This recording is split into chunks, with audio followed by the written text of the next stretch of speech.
Por ahí estaba la vicepresidenta, ¿no? Con algunos conceptos importantes, la independencia del Banco Central en términos operativos, ¿no? No sé si en términos políticos, porque obviamente el gobierno y el Banco Central en cualquier parte del mundo definen objetivos en común, pero sí en la operatoria cotidiana. Bueno, estamos con un invitado aquí en el piso, él es Sergio Chousa, es economista. Gracias, Sergio, por estar. Bueno, recién decíamos con Julián, esto es una operatoria que se hizo, se hace y se va a volver a hacer, digamos, ¿no? Sí. Es un delito. Bueno, buenas tardes, Buenas Carla, tardes. Julián. Sí, a ver, el instrumento mismo tiene su propósito en que se opere por fuera de los valores de mercado.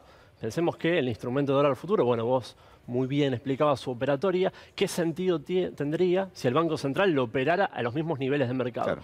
El propósito mismo del Banco Central no es obtener una rentabilidad, una ganancia como un banco privado, como cualquier empresa privada. Es regular la política monetaria, la política cambiaria, estabilizar la economía y que eso sea buscando mejorar el empleo con inclusión social. Esto no es un invento, está planteado en el artículo 3 de la Carta Orgánica del Banco Central, con lo cual, lógicamente, es un instrumento más de regulación, así como existen otros, ¿no? Y por eso es el Banco Central, con su autonomía, con su decisión económica, el que decide en qué nivel se opera este instrumento. Y la verdad es que hay que decirlo, en 2015, hasta que asumió el macrismo y devaluó el 17 de diciembre, no había perdido plata, ni siquiera si lo pensáramos, pensando, bueno, tendría que ganar plata, que no es así, tampoco había perdido plata, había ganado con la operatoria de este instrumento, con lo cual es realmente muy llamativo toda la causa. Bueno, también pensando en la génesis, cómo fue iniciada la denuncia. El momento. El momento, yo creo que ahí había una intención de fondo de disciplinar a los funcionarios, no solamente de una cuestión de venganza. Porque uno lo primero que se le ocurre, bueno, iban detrás de los exfuncionarios del gobierno de Cristina Kirchner con el propósito de generar una venganza, una réplica. Pero yo creo que había una intención de disciplinar a toda la clase política, ¿no? Que el Poder Ejecutivo, antes de tomar decisiones autónomas, para eso fueron votados, lo piense dos veces. De hecho, el mismo Sturzenegger después, cuando tuvo que ejecutar estos contratos, cuando tuvo que pagarlo, lo pensó dos veces, le preguntó a Bonadío, cosa de lavarse las manos y decir, bueno, en todo caso, si esto puede ser un delito, definilo vos y yo después ejecuto. Entonces me parece que de fondo había esa necesidad de disciplina. Es que era tan grosero en ese momento como aquellos que de alguna manera habían generado la denuncia y que después se había comprobado, muchos de ellos que tenían contratos y que se iban a beneficiar con una devaluación, que creo que hasta pusieron una red de contención por si había una caída libre. Y la realidad fue que el gobierno del expresidente Macri terminó definiendo que había que devaluar y terminó generando un beneficio enorme. Estaba, si no me equivoco, también Luis Toto Caputo, Mario Quintana, y aparte el contexto, ¿no? Todo esto se hizo mientras se definía quién iba a ser el próximo gobierno, mientras había elecciones. Había la primera vuelta, después la segunda vuelta. En ese contexto se hizo, incluso se llegó a allanar el Banco Central con el impacto político que esto tuvo. Bueno, lo sumamos también a la charla a Roberto Bachmann, está del otro lado, así que los saludamos. Roberto, gracias. Aquí Julián Guarino y Carla Rebello, te saludamos. ¿Qué tal, Julián? ¿Qué tal, Carla? Buenas tardes para usted. Bien, primero preguntarte cuál fue tu impresión ante estas palabras que dio hoy la vicepresidenta. Bueno, coincido con Julián, totalmente. Yo creo que Cristina convierte este alegato en un discurso político. Yo te diría que fue una clase magistral. Cristina es muy buena oradora, yo creo que es una de los oradores más brillantes que ha dado por lo menos la política argentina reciente, de la historia reciente, y ha explicado con claridad lo que ustedes venían planteando, que es tomar como leading case, se tomó al lawfare en este caso como leading case, no solamente porque fue la primera denuncia, no solamente por el impacto mediático que tuvo, no solamente porque el juez en la cual recayó fue casualmente Claudio Bonadío, no solamente porque hizo ese allanamiento, sino porque además era Vox Populi, que si ganaba las elecciones Mauricio Macri, iba a salir del cepo de manera rápida, violenta, y que no era ningún problema. Claro, no, el problema fue que hubo una devaluación real que impactó en este dólar del 50%. Y entonces esto realmente está muy bien explicado por Cristina, mostrando lo que hoy, después de a 5 años de producido, o más todavía, de producido esto, sigue siendo este fenómeno del lawfare, sigue siendo la resistencia corporativa de un sector del Poder Judicial. No digo la justicia, los abogados se enojan cuando hablo de la justicia es otra cosa. No, Roberto, y además no son todos los jueces, no son todos los fiscales, me parece que hay que aclararlo por eso también. estoy hablando, claro, y que no es solamente un sector del Poder Judicial, Cristina también lo dijo con claridad esto, es el llamado, esto es el establishment de las corporaciones, y una de las corporaciones es este sector del Poder Judicial, también Roberto, están medios de comunicación dominantes, también están empresas, y tanto nacionales como multinacionales. Es muy fuerte lo que está atrás de todo esto, y en ese momento el objetivo era que Macri gane el balotaje. Y después, con el éxito que tuvieron con esta causa, miren que hoy a 6 años prácticamente sigue estando en pie, una causa que no se ha cometido ningún delito, en realidad, que después vinieron muchas otras causas en este lawfare, que terminó con el escándalo más importante, que fue la causa de los cuadernos, los famosos cuadernos de Centeno, ¿no? Bueno, me parece importante eso que estabas marcando, justamente te iba a consultar, porque obviamente lo que se buscaba era, en principio, en aquel momento, un impacto de carácter electoralista, es decir, el lawfare, la definición es que uno fuerza determinados resortes mediáticos, judiciales, para obtener un beneficio de características políticas, sea por ejemplo, apartar a alguien en la contienda electoral, que era justamente lo que se buscaba en aquel momento. Por supuesto, por supuesto. Que bueno, que ya había sido, vos pensás que el resultado sorpresivo en la provincia de Buenos Aires, porque las encuestas no daban un resultado tan que le permitió a María Eugenia Vidal convertirse en gobernadora y a Macri entrar a un balotaje después ya de difícil pronóstico, ya por ese triunfo en la provincia, y de allá el balotaje de difícil pronóstico para Scioli, pero esta causa generó un impacto político y mediático más, y después, frente a esto, sigue toda una cuestión que fue creciendo tanto desde el punto de vista judicial como mediático y político, ¿no es cierto? Donde la campaña del odio y las mentiras fueron parte de un modelo de campaña que acompaña hasta el sábado pasado al hoy llamado Juntos por el Cambio, incluyendo la triste imagen de las bolsas de residuos simulando cadáveres. Ni quiero recordarlo, mira, la verdad. Si les parece, vamos a compartir, tanto Roberto como Sergio, otro tramo de la alocución, de Cristina Fernández, donde habla del Fondo Monetario Internacional. Y de alguna manera esto se relaciona con ese discurso del 1 de marzo del presidente de la Nación, cuando habló de iniciar una querella criminal. Escuchen lo que decía Cristina Fernández. Y volvieron a endeudar al Fondo Monetario Internacional, lo trajeron de vuelta. Néstor lo había sacado del país y lo volvieron a traer con 44.000 millones de pesos para ayudar a la campaña presidencial de Macri. Y ni así pudieron. Hoy los argentinos debemos 44.000 millones de dólares más, y ustedes también son responsables. No miren para otro lado, porque ustedes causan también, junto a los medios de comunicación, climas en la República Argentina que finalmente impactan en los agentes económicos y en la economía. Y así estamos. Y no es la primera vez que nos pasa.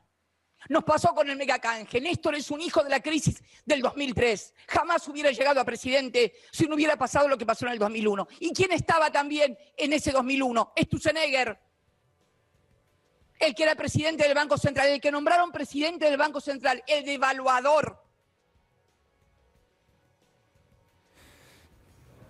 Bueno, son numerosos los elementos, ¿no?, que consigna allí la vicepresidenta. Sergio, a ver, si uno lo analiza desde ese punto de vista, el Fondo Monetario, siempre que ingresa en un país, te pone muchísimas condiciones. En aquel momento, cuando Néstor Kirchner decide pagarle al Fondo Monetario, lo hace para que las decisiones de política económica queden a nivel doméstico, las pueda tomar directamente el gobierno.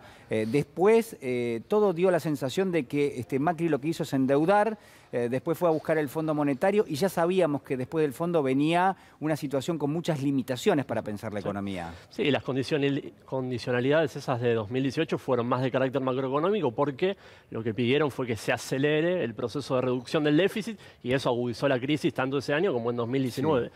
Ahora a mí me interesa el vínculo con el FMI porque, a ver, la indignación que causa este proceso absurdo de dólar futuro es producto de que se está judicializando la política económica y es muy distinto a lo que se está hablando ahora de la necesidad de empezar una querella criminal por el endeudamiento con el Fondo Monetario. Porque en ese momento, en 2016, cuando se impulsó la denuncia por el dólar futuro, fue producto de que estaban imputando una decisión de política económica autónoma de un poder ejecutivo que había sido votado para eso. En cambio, ahora lo que se refriega es el hecho de que no se respetó para el acuerdo con el Fondo Monetario las pautas, todos los procesos necesarios como para encarar un acuerdo de ese tenor, ¿no? No tuvo dictamen premio del Banco Central, ni de la SIGEN, ni de la Secretaría de Finanzas. Hizo todo entre gallos y medianoche, muy por fuera de las formas que se tienen que mantener el Estado para mover cualquier expediente, para comprar una virome hasta para emprender un acuerdo de 44.000 millones de dólares. Así que es muy distinto y por eso es tan grave que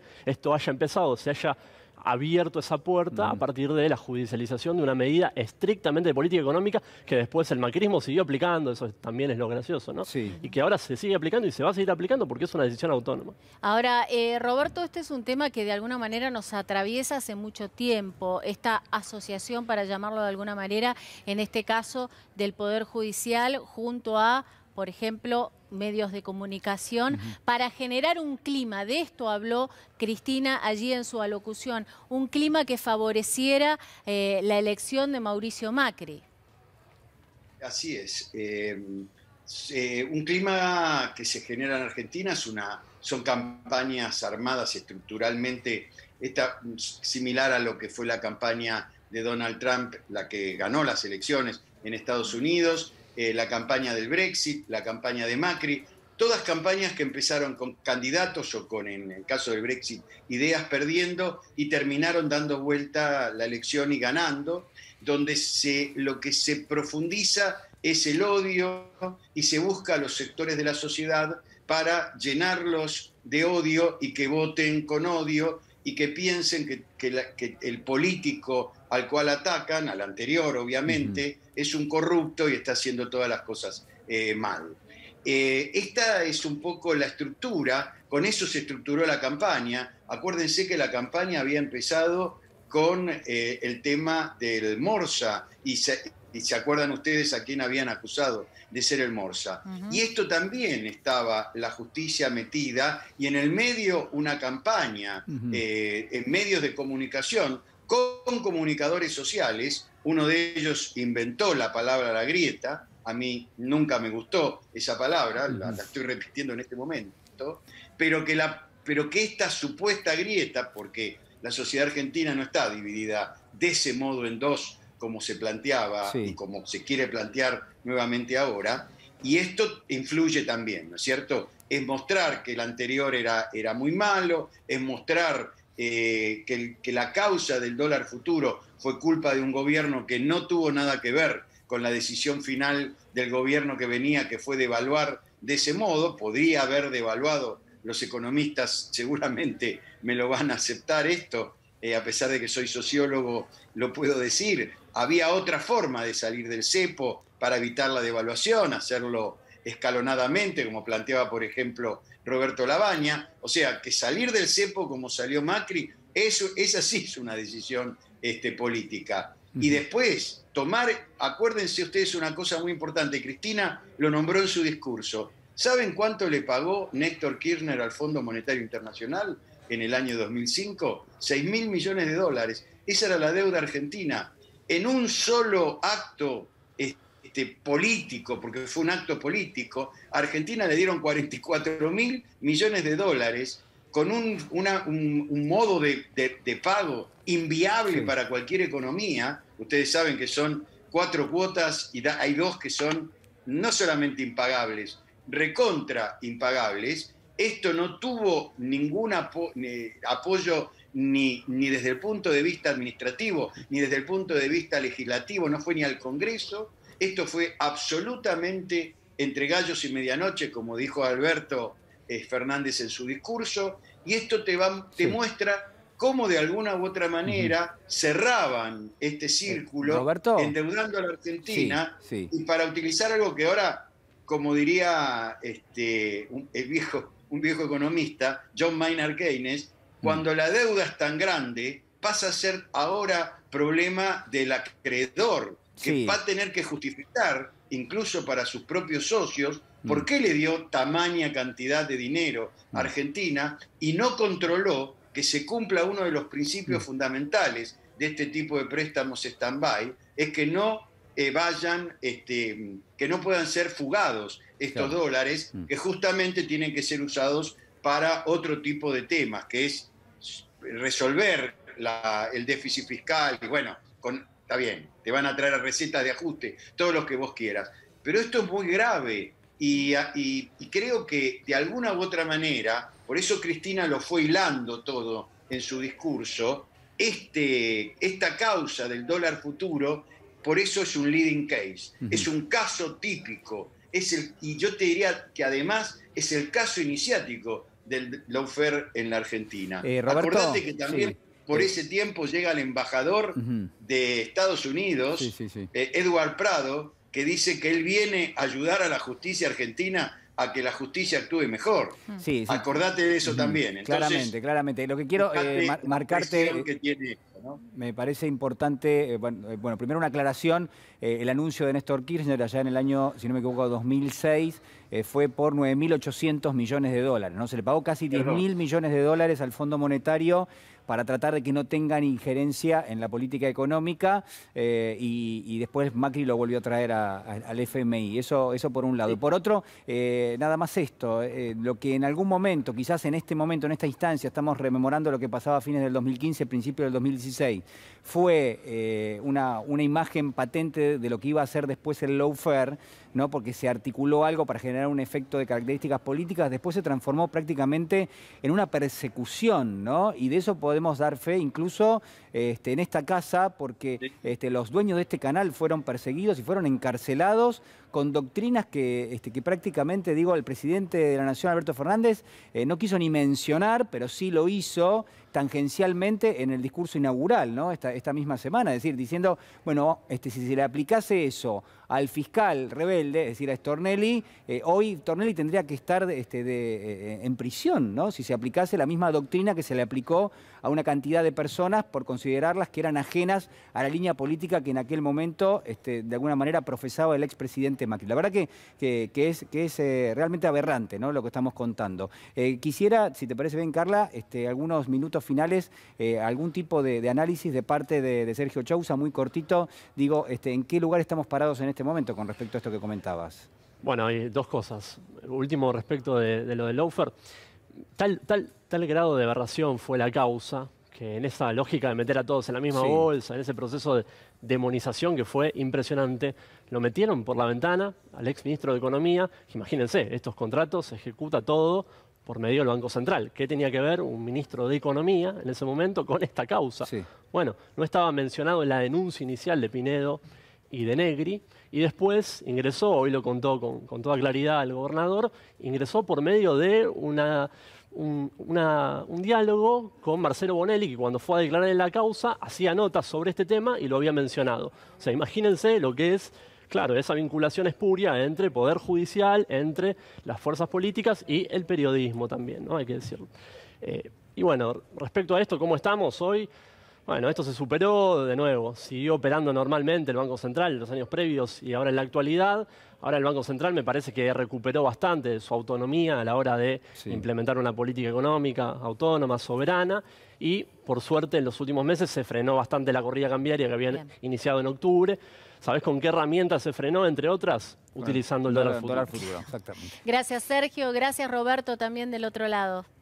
No, gracias a ustedes. Buenas tardes.